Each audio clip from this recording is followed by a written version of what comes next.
एक राजा की 7 बेटियां थीं। एक दिन राजा ने अपनी बड़ी बेटी से कहा, बताओ बेटा तुम किसका खाती हो? तो बेटी ने कहा, पिताजी हम आपका दिया खाती हैं।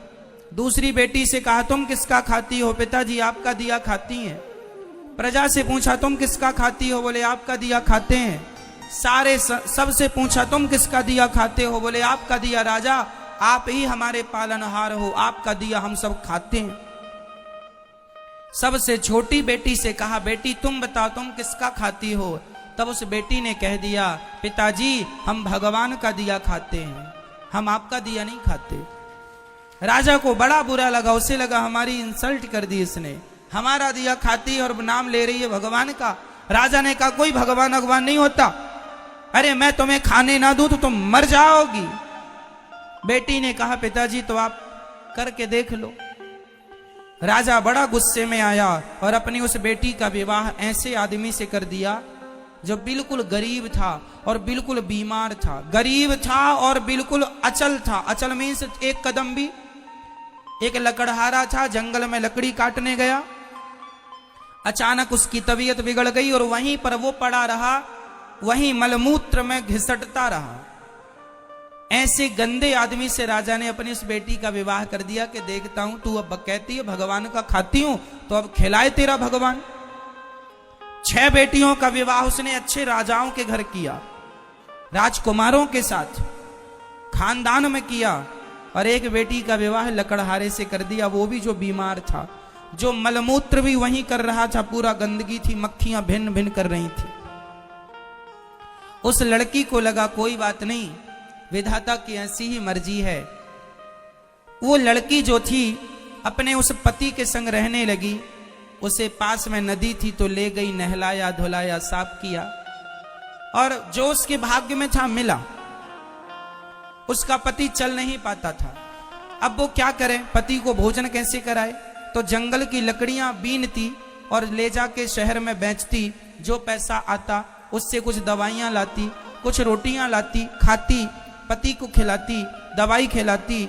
और वहां पर एक नाग नागिन, जंगल था ना तो जंगल में तो जीव जंतु ही रहेंगे, एक नाग नागिन का जो, तो वो जब दूध लाया करती अपने पति को देती, और जो बच जाता तो दौने में वो वहां नाग नागिन को रख दिया करती थी। तो नाग नागिन दूध पीते और बड़े प्रेम से वो खुश रहते।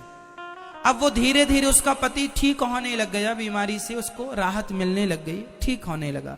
एक दिन नाग ने सोचा कि ये मेरी इतनी सेवा करती है, परोपकारी भाव है, यदि इसे धन मिल जाएगा तो ये तो समाज की बहुत सेवा करेगी।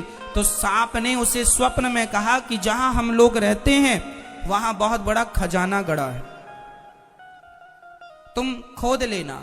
वो लड़की ने खोदना शुरू किया, उसे सच्ची का खजाना मिल गया, जिसमें बहुत सारा सोने चांदी से भरा हुआ खजाना था। वो तो लखपति हो गई। उसने एक बड़ा सा महल बनवाया, नगर बसाया, ओ बढ़िया ठाट बाट बनाया, और दोनों राजा रानी हो गए। उसका पति बिल्कुल स्वस्थ हो गया और बढ़िया राज सिंहासन पर बैठने लगे, और बड़े प्रेम से हाथी घोड़ा इकट्ठा किया और सेना इकट्ठी की, राजा हो गया। वो रानी हो गई, पर उसने परोपकार नहीं छोड़ा। रोज अन्न क्षेत्र चलाती, जो आए सबको भरपेट भोजन मिलेगा, उसके पास जरूरत से ज्यादा धन हो गया। एक दिन वो सबको भोजन बांट रही थी तो उसने देखा कि लाइन में सबसे पीछे उसका बाप लगा हुआ और उसकी बहनें लाइन में लगी हैं भोजन के लिए। उसने पहचान लिया ये तो मेरा पिता है। उसने कहा, पिताजी आप? वो सन्न रह गया, कौन हो आप? मैं आपकी बेटी छोटी, लकड़हारे से विवाह किया था, कुछ याद आया? हाँ हाँ, पर तेरा ये ठाट बाट कैसे? पिताजी पहले ये बताओ कि आपकी ये दुर्गति कैसे हो गई? बेटी सच्ची कहा था तूने, हम बड़े अहंकार में थे कि मैं राजा हूं, लेकिन मेरी राजगद्दी छीनते देर नहीं लगी, सब नाश हो गया।